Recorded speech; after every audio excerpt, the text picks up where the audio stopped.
Perform the indicated operation and write the result in standard form. Here we have a complex number minus another complex number. We subtract complex numbers using the same method that we would use to subtract polynomials, which is to distribute the negative into the parentheses and then combine like terms. So let's begin by copying down 3 plus 2i. I'm dropping the parentheses here because there's nothing to be distributed into those parens and no need to carry them forward. Then we'll distribute the negative into the second set of parentheses to get negative 5 plus 4i. Now we want to simplify this complex number by combining like terms. The real components can be combined, so 3 minus 5 is negative 2.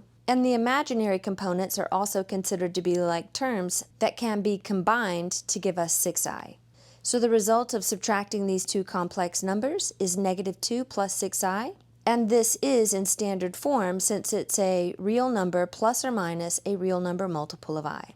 For part B, it's currently not in standard form because of the fact that we have a complex number squared. So to write this in standard form, we'd need to carry out the multiplication. And that means we're multiplying 2 minus 6i times itself. And just like with polynomials, to complete this multiplication, we would need to FOIL. So we'll multiply the first two terms together to get 4, the outer two terms together to get negative 12i, the inner two terms together to get negative 12i again, and then the last two terms multiplied together give us positive 36i squared. Now we need to simplify, so let's combine these two like terms.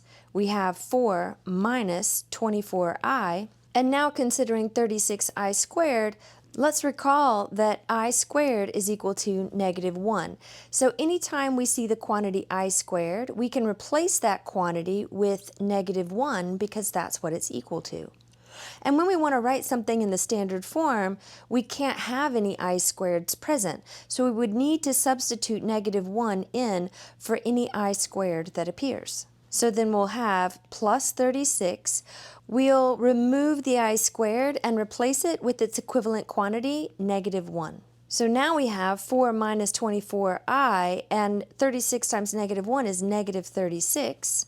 And 4 and 36 are like terms, so we can combine those two to get 4 minus 36 is negative 32 minus 24i, and now this complex number is written in standard form. For part C, we have two complex numbers that are multiplied together. And we could do the same thing as last time. We could FOIL these two together in order to find their product, but we could also recognize it as being the difference of squares. Let's recall that when we have a quantity squared minus another quantity squared, this is the difference of squares that can be factored into x plus y times x minus y.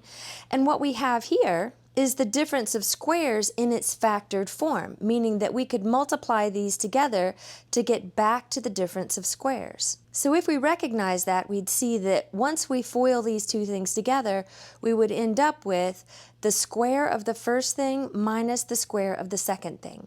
This is a shortcut that we can use because we recognize it as the difference of squares in its factored form. If you didn't recognize that, you would get to the same thing if you FOILed it. It would just take you an extra step.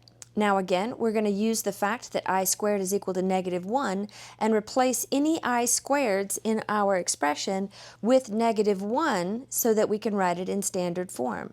So then we would have 25 minus, instead of I squared, we're going to replace that quantity with negative 1.